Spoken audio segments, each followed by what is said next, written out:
All right, everybody. Thank you again for joining the About That Wallet podcast. We are live. So this is a live show, no edits. We're just gonna go straight in because you can't take back what's live. You heard it here first, and it is what it is. So for this topic, I actually want to start talking about fathers and finances. The reason why I want to talk about fathers and finances is because the it is very important um, that we do take this time out to talk about the fathers.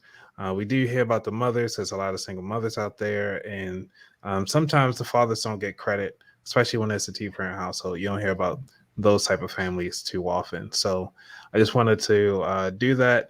And with the panel so far, that we have Johan from OMG Approvals. Thank you for coming back on the show, Johan. Thanks for having me again, Anthony. No problem.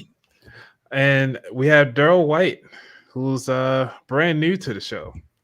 How you doing today, sir? Doing pretty good. All right. So I just want to start off. What does fatherhood really mean to you? Like, what does it really mean to be a father? To me, I mean,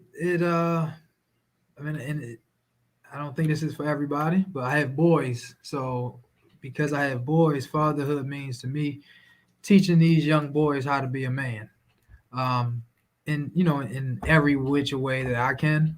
Um, so teaching them how to love a woman, teaching them, obviously we're talking about finances, how to treat a woman rather, not just their mother. Um, how to just get along in this journey, as far as life, because they're my kids are ready to be 7 and 3. So because of the lack of experience that they have, they're going to do certain things. Some of them I have done, some of them that I haven't, but we have that ability to be able to see certain things that they can't see and be able to, help them, show them, hey, don't do it this way, do it that way, or just even just helping them think. So as far as fatherhood for me, it's about helping my young boys become men in this world that we're living in, but then also the world that they're going to be living in. Being And a Daryl, what do father, you think? being a father for me is about raising these bad children. Uh, I'm just joking. It's about being a role model, for the children that you're raising. And so for my son, it's about showing him what a man should be, and teaching him, you know, my vision of how a man should operate within the world. And it's something that I plan on doing with my daughters, teaching her um, how a woman should be and what she should expect out of a man when it comes to that matter in time. Gotcha. So, what was it like growing up? Because for me, I mean, I do talk about my dad from time to time, and just having him there for the first, I would say it was partial because at the time when I was growing up, my mom was mostly taking care of me, and then um, my mom and dad didn't work out, and so it was just kind of my mom just dating around. So I did see other guys in the picture, growing up as the oldest of the three from my mom, and then seeing my dad on the weekends, and just having understanding that importance of having a dad around and stuff like that. So seeing when I'm growing up to now, I'm actually gravitated towards a lot of older guys and be like, hey, what were your thoughts when you were growing up? Like learning what their history is and just trying to figure out, like, trying to fill a void that I think that I actually missed out on to some degree, even though my dad was there, but it wasn't like he was there all day, every day, you know? Mhm. So how was it growing up with you, with your fathers? Yeah, see, for me, my dad was there, but he wasn't actually there. And what I mean by that is that I didn't feel that I could run to my dad and ask him about things. The relationship with my mother and father, started off, and we were, a full family household. But at the same time, my dad didn't take um, what I would think of as a fatherly approach. He, was sometimes, most of the times, absent from the scene. So he would go off to work, come home, and he didn't want to be bothered. And then when my mother and father broke up, I rarely heard from him. So, I was kind of raised by my uncles. So there's a lot of things that I missed out on that, I think that a father should have been there for. Um, and so I looked at that towards my uncles, um, but their influence was pretty bad as well. Um, so as I became a father myself, I took out the responsibility to be there for my children as much as I can because I've already been through the problems and issues that I've had in the past. And so I know what it feels like to have, a masculine figure missing out of your life. Right. So for me, my parents weren't together probably since I was like 2 or 3, but my father was always there. And one time we lived literally across the street from each other. So, um, he was always there. And then I ended up moving with my father around 9. No, well, my father accosted me around 9. So maybe I'll say about 13. I end up living with him or full time. And he was just always there. He was a provider, um, and I think you don't really appreciate. I mean, I know I didn't appreciate it until I was older, um, just because. I guess you just said it, Anthony. I didn't have that void. You know, it was a lot of things that I felt like I didn't learn. A lot of things that he probably could have done better at, but um, I was I was aware that he didn't have his father, so he was pretty much doing the best that he could do, right? And now I feel like I'm a great father because of him, because I can take what he gave me and what I feel like I missed, and I could just work work those things with my kids. And so at the end of the day, to me, he did his job. He did the best that he could do with what he had, and just allow me to be able to be a better father because of him. Yeah, and that's one of the things that but it's almost kind of like you always find the good things in the negative. And it's hard to find that when you're a kid, you know. And one of those things is like I gotta say, and that's why I always say like early on was like if you can't go beyond the platform that your parents did for you, you're doing your family a disservice Mm. because they did the best that they could to get you. They already set the platform for you to launch off of, and if you can't go any further than that, then it's like, what are you doing? You know, um, that's sad. So, growing up, what were those financial conversations like with the men in your life, or even if your father was there? Money don't grow on trees. I'm dead serious. Was it Saturday? I did an event and I was speaking to a group of people, and I told them that was the conversation. We ain't got it, and money don't grow on trees. We didn't have a conversation. But again, a person only can give you what they got, Right. right? And at that time, information wasn't as attainable as it is now with the internet. Um, so we rarely had any kind of conversations about money growing up in my household. Yeah, the same here. There was really no conversations about money. It was only work hard to get what you want. Yeah, Period. yeah. So they press education, but not necessarily money. Exactly. We want you you to know, make you look nice every time when springtime come now. Exactly. There was a script, you need Yeah. to go to school, you need to learn as much as you can, and then you need to go to college. You need to Hmm. graduate. It's pretty much it. We got And you will get what's coming to you. so then what? So what are you guys doing now to kind of make sure you don't have to worry about that? Like, what are the strategies that you're doing now to not repeat that conversation? Well, was a Saturday again. I did a class teaching church leaders, on money, and my son was there. Again, he'll be 7. So right now, again, because he's 7, I'm only giving him a really small piece of information, but I do the strategy behind that was to hopefully have him understand, like, look, people are paying me to do this, while I got you in the background. So eventually you're going to need to listen to me, and then also while I'm talking, I'm telling my story, just certain conversations that him and I don't get into, but he's really sharp. So I know he's listening.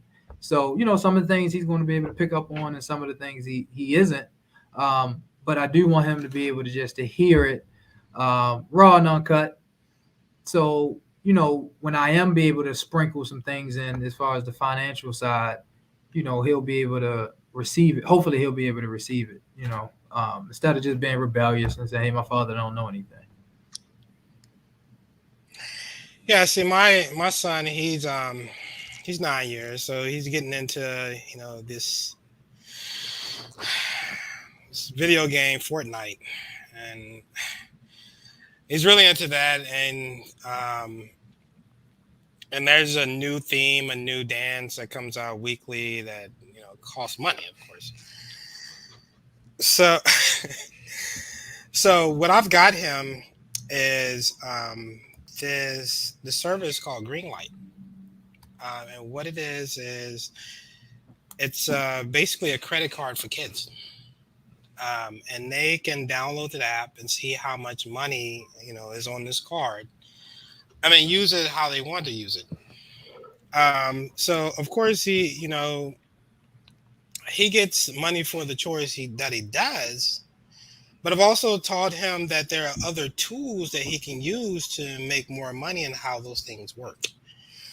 Um, so one thing that I was into as a child is selling candy. And, I figured out that, hey, I can go to the store and I can get a piece of bubble gum for 5 cents, but I can bring it to school and I can sell it for 10 cents, so I can double my profit.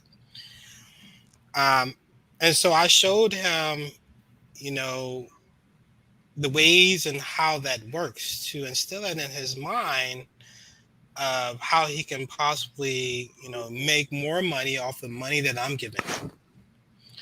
Um, and we've also got into investing, in which I showed him how, hey, if you pick something that you like, and he actually picked GameStop, and we all knew what happened with GameStop, right?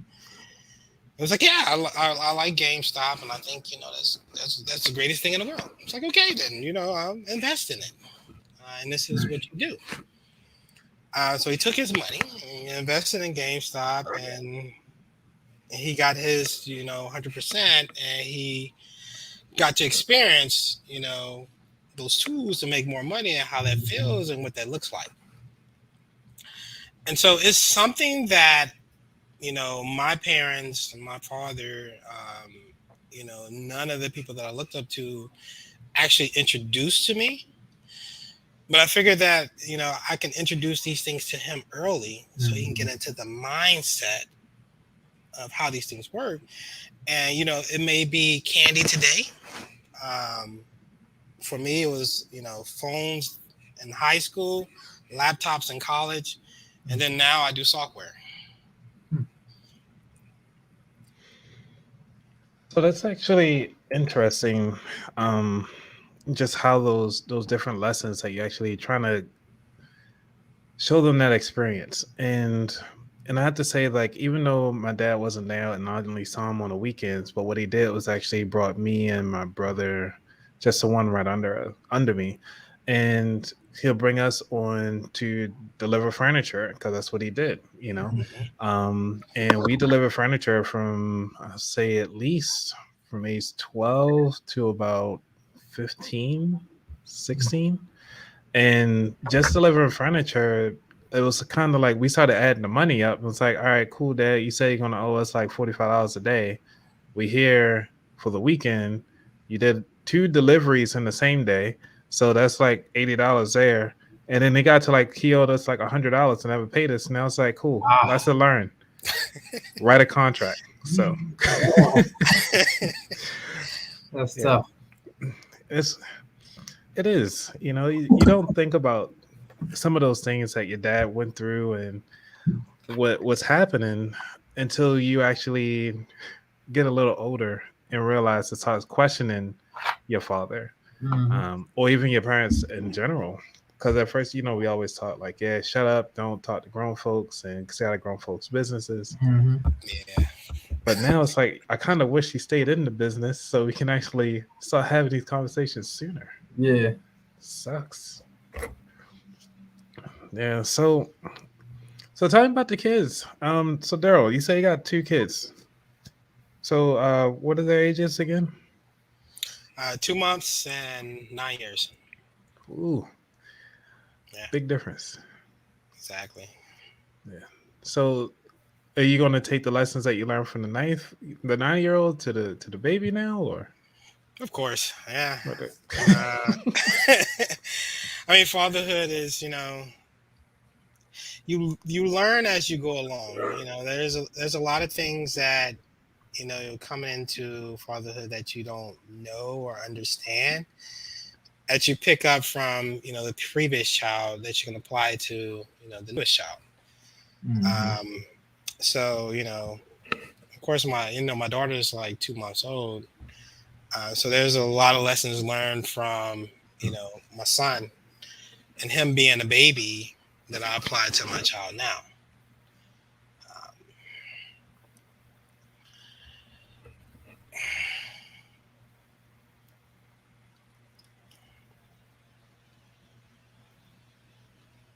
Did you freeze up? Are you there? no, I'm still here. Oh, okay. Oh, sorry. I wasn't sure if you were finished your thought. Yeah. So Johan, how about yourself? Yeah, two boys, three, Malcolm X, and seven. Well, he'll be seven next month. Harlem King. And How fun is that? what'd you say? How fun is that? It's a lot of work, brother. A lot of work. So before I'm in my office now, but I literally live across the street from my office. So what was it, about 6 o'clock? I knew I had to do this at 7. I said, well, let me try to take a quick nap. And my oldest was like, Dad, can we go outside and throw the football? And I was like, ah. So went out and did that. And I just bring that up to say, right now we're talking about money, but their currency is time. You know, that's the biggest thing that they're interested in. They obviously the money that can buy whatever they want at the time, but they don't care about money. They just want your time. So, and, I'm blessed to know that.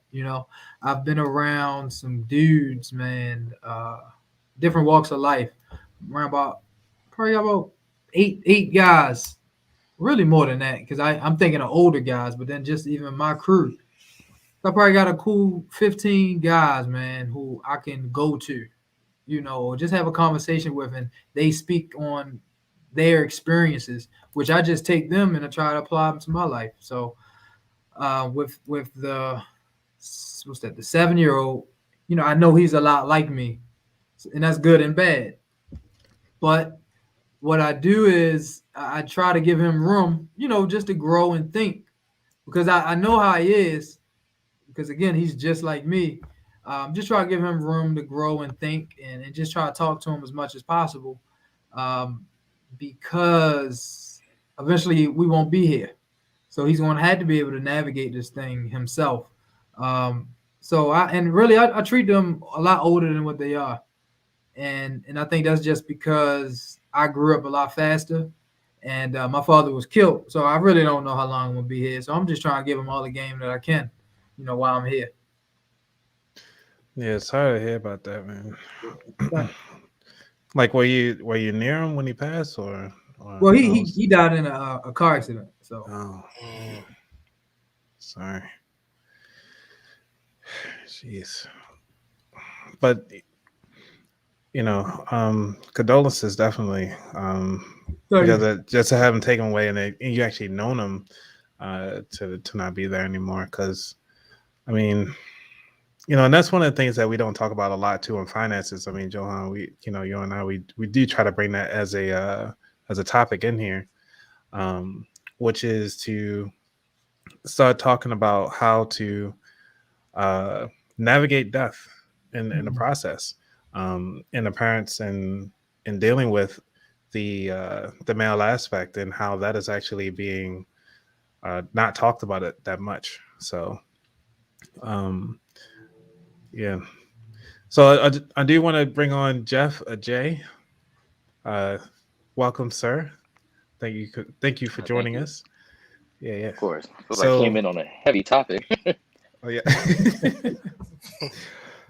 It's we gotta talk about real topics here today. So you know, um, so since we had Johan and Daryl kind of give us a little bit of spill of their background, growing up with their dads and so forth, and also with the kids coming through, just kind of give the people a reiteration of who you are and what you're about, right quick. My name is Jeff J. Personal trainer. Um, Call me J Fitness. And just in terms of growing up with my dad and everything like that, my dad was always around, like two-parent household. So I feel like my upbringing was pretty standard for like a two-parent household. Um, Grew up with my sister, who's older than me, so I'm the youngest. So, my current situation now, have a 15-month-old, married. So that the kid has been a little bit of a transition within our marriage, but I mean not really because 3 years in, the baby's a year and a half. So we're working through that, but everything is pretty standard and gravy for us. So can't complain too much. Yeah. So what was one of those money lessons that your dad actually taught you? Just making sure you have enough savings for a rainy day, and it doesn't necessarily have to be savings, but just making sure you don't overspend. Like get and make purchases for things that you do need, and prioritize need over want. So I think that's one of the lessons that my dad taught me that I've brought into um my marriage as well as just raising my child. So All right. So I'm gonna just kind of do a little bit of transition here, answer some of these questions because a lot of these questions are coming in is really good. So let's start off in at the very top question that I actually thought was pretty interesting, which is from Galila. Hey Galila, thanks for joining the show. Uh, known this girl for at least 20 something years now. It's crazy. Um, she said, my father is in his 70s and refusing to make a living will. Will his property automatically go to his children, or or should he put my name on his house/account so we can at least pay for his funeral? Johan, I'll have to leave that one with you, sir. Yeah, so with the account, yes. So as far as the bank accounts, you want to make sure that you have a beneficiary. Actually, all the accounts, you want to make sure that he has a beneficiary. I was lucky, well, we were lucky with my father just with his bank accounts because it wasn't enough cash in there.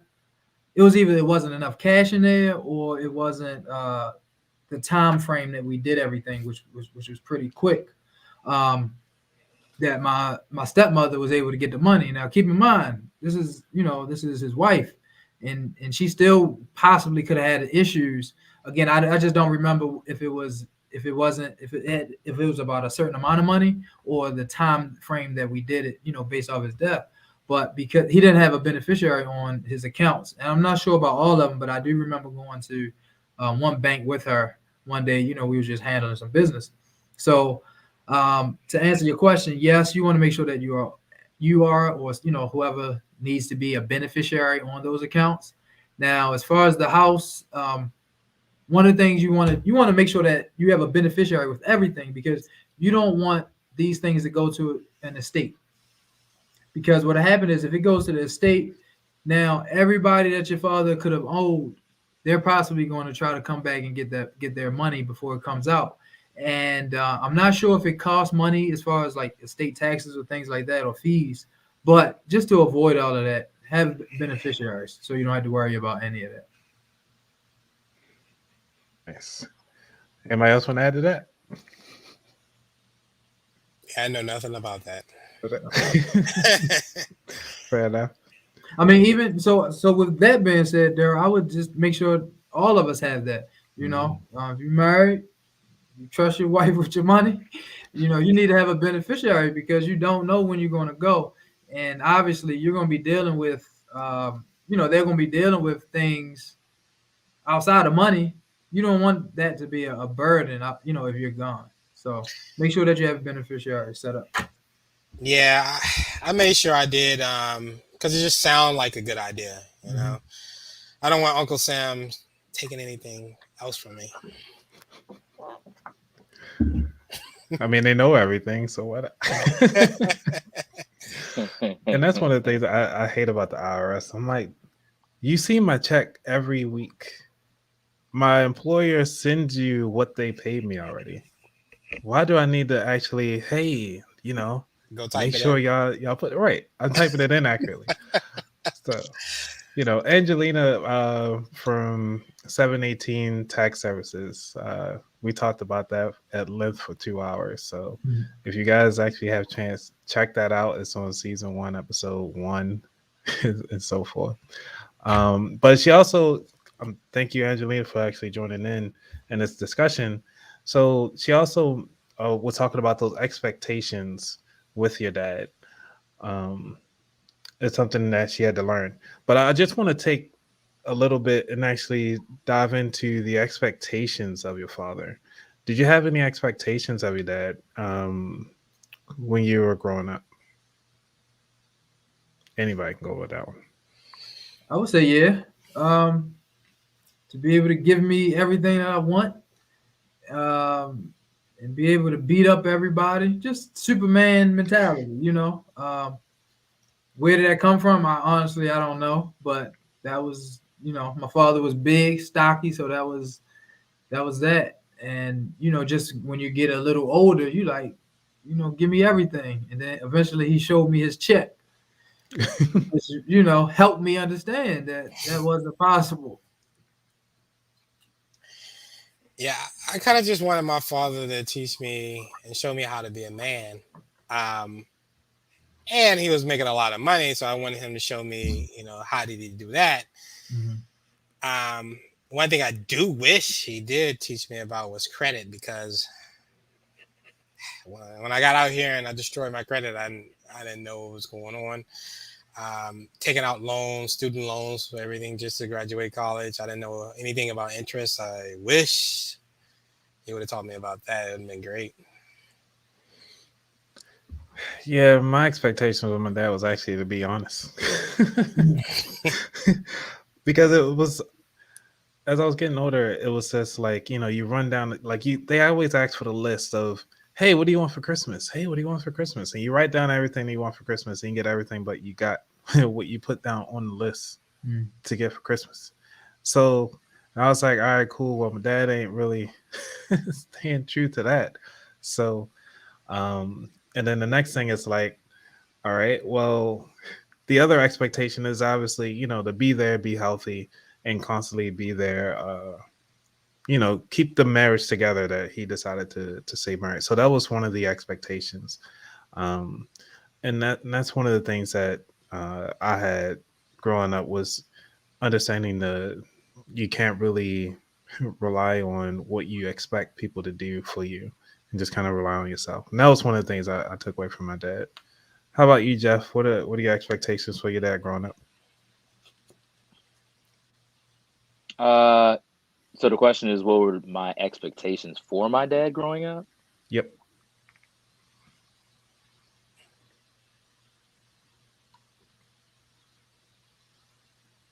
Yeah, that's the question. Okay. Uh, expectations for my dad growing up. Um, I don't know. I guess I would say to just make sure everybody was good in terms of, because he was working and everything like that. So just making sure he provided financial stability for us to have a roof over our head. Make sure that we were eating and just helping me with my homework, honestly. Like making sure Mhm. if I had any issues with my math or my English or any other type of work that he was available and there to help me out and help me understand something if I didn't understand it, or if my teachers I didn't really understand what the teacher was trying to say. I come home and he'd offer a different perspective and I'm able to look at it and be like, I got it now. So Mhm. I think that's about that for That's good. expectations for my father. Yeah. And not eat up all the food. I was always complaining that I was eating. It's like, Mhm. dude, I'm growing. All right, we got one. We got. Right, exactly. We have a question from RJ. We say, do you guys see or hear parents talk/argue about money? And if yes, what did you get from observing them? I was, for the most part, no, but I do remember one situation where he did something stupid with the money, and the lesson for me was don't do that, you know. So, but for the most part, no, it wasn't a bunch of, wasn't arguing about money. But I do remember that situation, and really, you said it, just about being honest, being honest. Because I mean, we all everybody mess up, but when you it's a lot easier when you just mess up and go and say, "Look, babe, this will happen," compared to trying to do the shucking job, and then that's how you get people pissed off and name calling and all that other stuff. So if you mess up, fess up to it and keep it moving. Yep. What about you, Daryl? Yeah, I never heard anything about money in the initial stages. And so, my dad was a software developer. My mother owned a daycare business.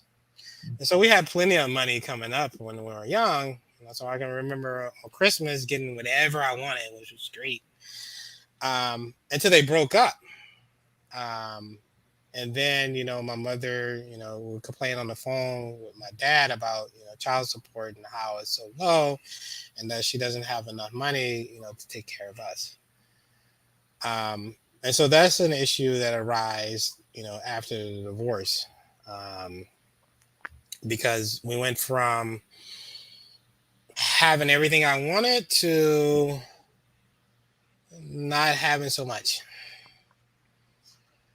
Um, and I think it you know it influenced me to you know I was able to before I thought about it, even considered having children, to make sure that I'm financially stable enough to take care of those children, and put a promise on myself that if we do break up, that I'll make sure that my child is still in a good state.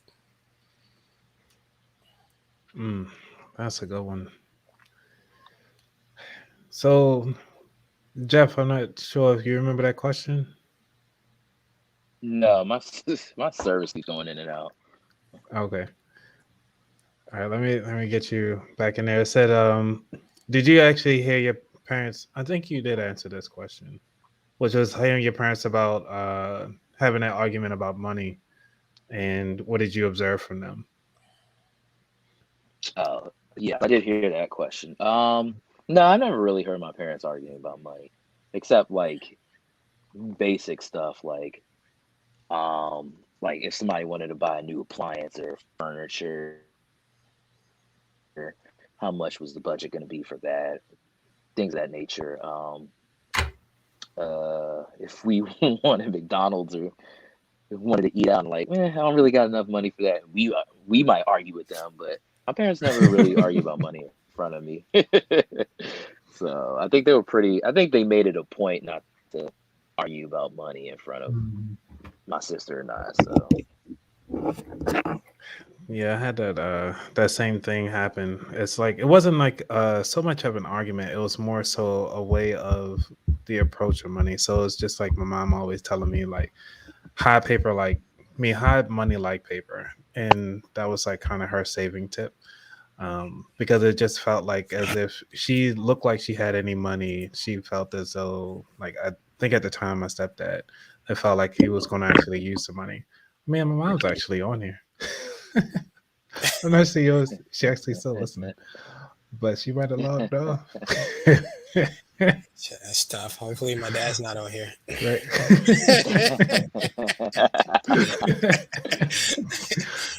Yeah. But I mean, that's the cool thing. It's like we could talk about it because this was our perspective. It's not like if we told a lie, we didn't know. Hey, Right. this is our perspective. So, you're not in trouble. We got another question. So, how do you feel about the women making more money than you, especially as a father for your children? Personally, I don't mind. Because I think of the whole thing as that's money for the household. I don't think of, hey, I'm the I don't feel that I'm less of a man if my wife or partner makes more than I do, because there's just more money for the household, and so it's celebrated as more money for the household, as more money for everybody. Nice. All yeah, right, Jeff. I would have to agree with that. Um, I would say like it is more money for the household. I mean, I think that's more ego driven. I feel like there are plenty of ways for us to Mhm. lead the household without it being because I make the most money. So there are ways we can make a bigger impact to show that we are the man in the house or father figure without it necessarily having to tie with our bank account or how much money we're making from our jobs and things of that nature. So I'd have to agree with that. Cool. Yep, I agree. Also, my wife and I, we got married. We were broke, so we were broke together. So her making more money mean we rich together. I'm fine with that. Exactly. You know, Well, because honestly, facts. it is for us. And I know everybody do different things. Things differently in their household, but it's one pot. We got one bank account where everything go in, and then we got multiple bank accounts where we divvy everything up. But everything goes in one, and then we allocate from there. That's a nice little segue. Because like I'm gonna say my piece too. It's like I don't really. I'm with you, Johan. It's like far as um, not really caring about the wife making more than I do. Uh, and I was like, cool, if that's you, that's your money, enjoy it. So have fun with it.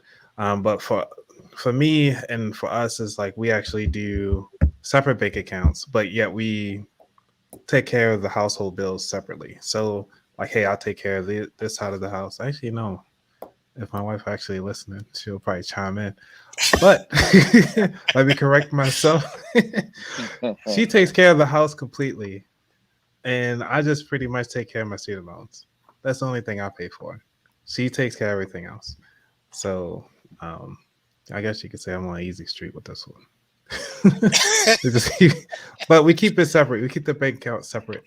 So since we're on the bank accounts, how do you guys do the bank accounts? I know Jeff, Johan, you said all in one. Jeff, how you Yeah. guys do it? So Uh, we probably got like 10 different bank accounts, but Wow.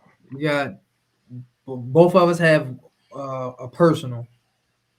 Then we got the one that all the money goes into.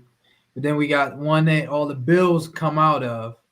And this was just disciplines, things you learn from, I'm in finances. So um, partly this was stuff I did, but then also seeing other people's situations. So then we got money, we got an account that just for something that we want to do in the future, like 3, 4 months down the road. Um, so again, everything goes in, and before I split the extra money, we just have a conversation. Hey, babe, this is what I'm ready to do, and she be like, all right. Or like her father's birthday is coming up, and she like, well, don't forget I got to do this. So I put more money in her account for do that. So that's just how we do it. Awesome. Jeff? Um, we have our own bank accounts. We don't have a like a joint bank account or anything like that. But the way we do things is I pay certain bills, she pays certain bills, and that's pretty much how it's been for years, and it works for us. And whatever money we have to spend it on anything else, spend it on anything else. I mean, I guess we both kind of have like once everything is paid, like nothing else is. We just move forward with whatever we want to do. So, and that's been working for years. So, All right. So now we at the last home stretch. We got 20 minutes left because I wanted to keep this down for an hour. You guys as fathers, I want to be respectful. Yeah, I do want to be respectful of your time. So,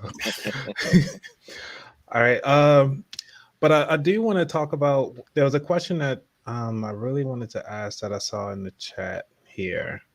This is by Angelina again from 718 Tax Services. She always comes up with these good questions. So she did ask, and this goes back to the other part of it, the expectations, but also what are the expectations of you as now a father for your children?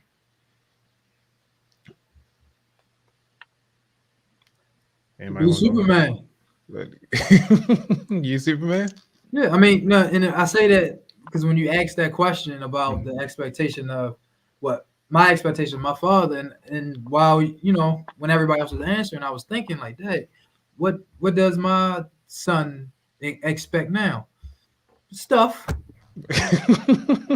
me to be there, go play football with him, everything that a 7-year-old would expect. So, it's a tough question to have to look at when you are older because we never asked that question. Our father never asked us that. And it could have been cool, but most of us probably would have been unreasonable. I know I would have been probably. So for right now, again, for my son is time. And of course he may say, well, he gonna tell you he want more stuff because I tell him no a lot. Mm. And that's strategic because he has a really cushy life. So I'm trying to make it as hard as possible in some areas because life isn't easy. But right now, just time and doing the stuff Gotcha. that he want to do. Take him to the bouncy houses and stuff. Yeah. That's a good story about that with the bounce house. I went there recently about a year ago. Um, Overextended my knee. Mm. Ooh. Yeah, I was trying to be cool, doing flips, and I was like, "Yeah, I'm still young." No, I'm not. I'm not young. that's how it always goes. But yeah, for me to be, it would be just to be there. You know, at the end of the day, um, I might have asked my father for a lot of stuff, but at the end, really, I just wanted him to be there. Mhm.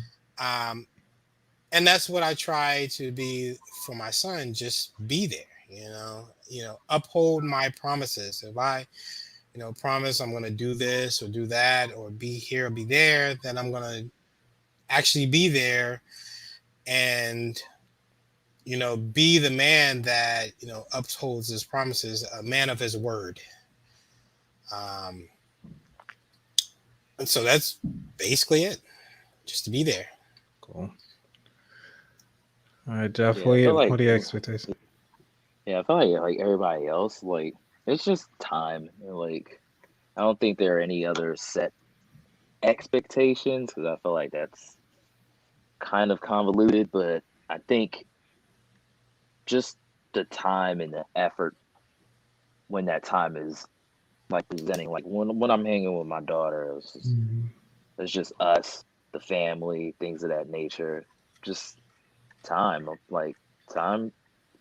Everything just flows by so quickly. So you just want to make sure that you spend the time with your children and actually try to enjoy it because for them, like, I don't know if they necessarily get a sense of time, but we do, and we got a lot of other things on our plate. So we just it's just about making sure you dedicate that time to spending time with your kids.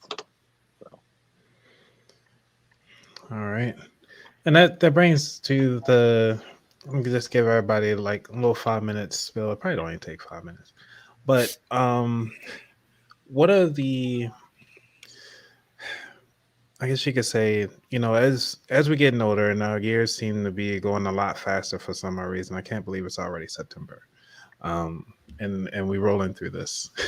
It felt like it was just March, but what do you? What are the last parting words when your children actually listen to this? What do you want to say to them right now?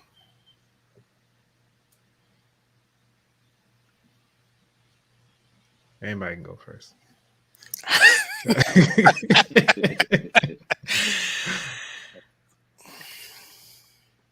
I'll take it. I'll just say, man, just stack your paper. It's really that simple, man. Just stack, be wise with your money. We all gonna spend money on some stupid stuff at the end of the day. Because I mean, ultimately, you have to enjoy life at some point. But just try to be smart with your money as much as you can. Try to uh, focus more on what's needed as opposed to what's wanted. And after that, you got a little bit of room. Just stack and spend. That's about it. Just have fun. I would say, realize your skill, and find out a way where it can make money for you. Not money for anybody else, money for you. And take your money that you make and enjoy it. Um,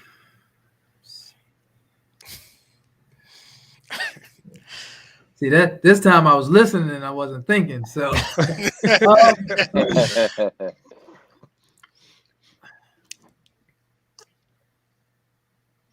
it's because I'm in financial services. When it comes to money, it's so much. But I would say to learn how to monetize your craft, like you said, Daryl. My son is a gymnast right now, but it's going to change possibly. But whatever it is, we all got gifts. So whatever your gift is, master your craft, and then after you master your craft, figure out how to monetize it so you can benefit it. After you monetize it, I'm gonna add on one more thing.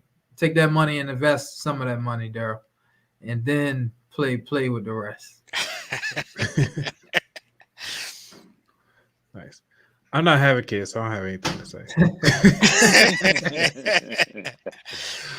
So, there was one last question. You always got to have the tax questions. They always come through. Uh, what do you think is a good time to teach your kids about money, taxes, and credit? Johan, we talked about this on our episode. I'm gonna give everybody else a chance to say this one before you come in. As soon as possible, as when it's to the point they want to buy things, that's when you should teach them about money. So, I'm caught up in the Fortnite craze, and my son winning all this crap on Fortnite, and him not realizing how much that actually is and what that actually means to spend $20 on a dance. Are they really $20? Yes, it's $20 a pop, Jeez. What? and these things come My out goodness. weekly. Can I make a dance? Like, The question is, are you going to get paid off of it though? I'll take $1. I'll be okay. Mm, mm, mm, mm. So as soon Wow. as they start wanting stuff and they don't understand what that means, what that really means to spend $20 on some crap like that, is when you should teach them. Wow. Jeff, you gonna take a stab at that? Yeah, I would have to agree, and also I guess I feel like when they understand like the concept of money and that to a certain extent money is earned. So whether it's like through chores or anything of that nature, or even if they want to do a TikTok dance or something like that for some bread, I feel like I feel like once the concept of earning the money is understood, that's when I feel like you just gotta make sure that they're financially literate. So Yeah, and I would say it's not an age. It's based off of the child. You know, right.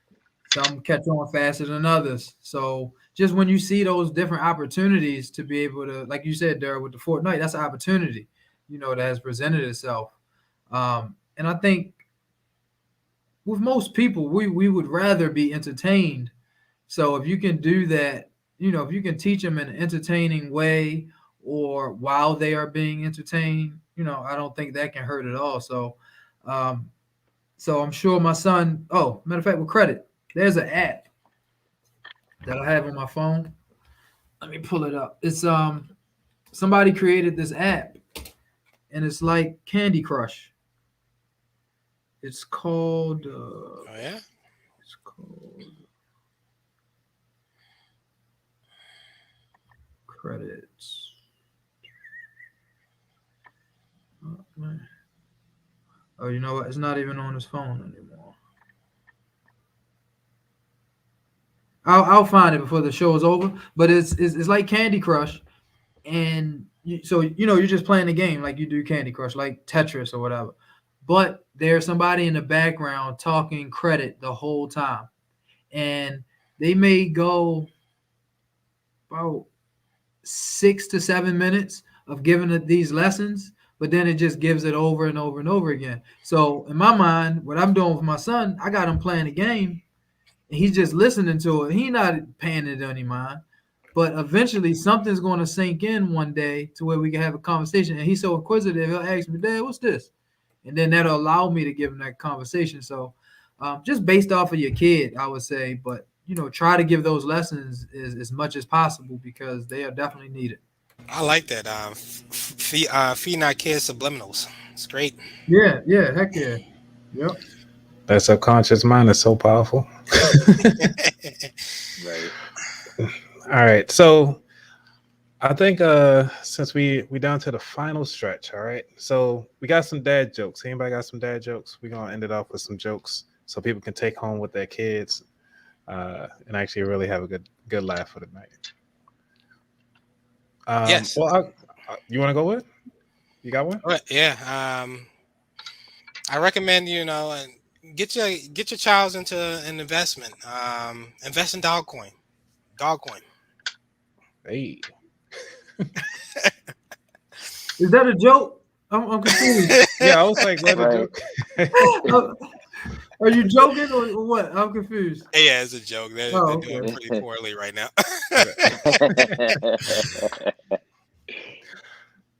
Depends on when you got in. Yeah. Yeah. Let's see. I looked up a website that had like 145 dad jokes. I did find that game. It's called Credit Stacker Pro.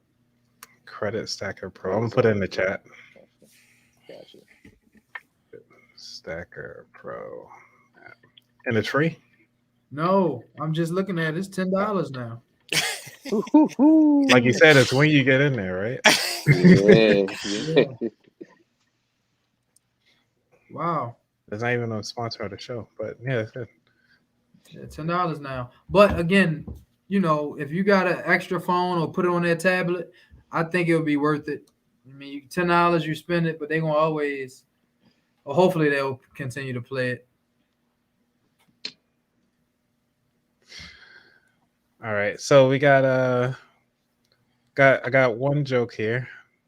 Man, I think it's kind of weird, but it's a dad joke. That's what they're supposed to do. How does a taco say grace? Got me. Let Hold us it. I pray. don't Let us pray. Like let us pray. Oh, okay. Yeah, Yeah. yeah. They're not that good. These are That's a some dad horrible joke for jokes. you. Right. There was another one on here that said, I ordered a chicken and an egg from Amazon. I'll let you know. Is that You what know, came first? you're right. Oh, Nobody knows. Yeah. Uh, let's see. Do you want a box for your leftovers? No, but I will wrestle you for them. Yeah, I get that one though. Box. Yeah. Yeah. All right. got Yeah, you. that's all I got. So the rest of them are even worse. All right. So it looked like we're down to the last 4 minutes. Anything else anybody want to add before we hang this up? Yeah, I was reading. I feel like I answered one of the questions a little wrong when a young lady asked, like, what do we expect from ourselves? Mhm. I was taking it as though what my son expect from me, but from myself, I would say um, just to continue to get better. And the reason being, I'm going to be telling him all the mistakes I made, but I want him to be able to hear my past, but really see, where I'm at and where I'm going. So because I don't want to come off on him like perfect at all, because we all make mistakes, and I want him to know that you're gonna make mistakes, but I still want you to continue to work on progressing himself or themselves. It is two of them. Got it. Yeah. Jeff, any last parting thoughts? um, mm, nah, I think we kind of covered everything Okay. through those questions and everything. Cool, cool. Daryl? Yeah, I think I'm good as well. I All think right. I kind of spilled my final thoughts with the last question. Sounds good. Sounds good. All right. Well, thank everybody for watching again. I am Anthony at the About That Wallet on all social platforms. Jeff, you already said say your tags and where they can find you at. Y'all can find me on Instagram at Primetime Kwame. All right, Johan. OMG underscore approvals. OMG underscore approvals. All right, Daryl. You're in the black box. You out there? Yep, rndcomputertechnical.com for all your technical solutions. All righty. And I'll definitely update the show notes with everybody's contacts if you ever need them. So, all right. Thanks a lot, everybody. Y'all take care. Awesome. All Thank right. y'all. Thanks, man. All right, You have Peace. a guys. good Take night. care. All right. All right. Keep up the good work.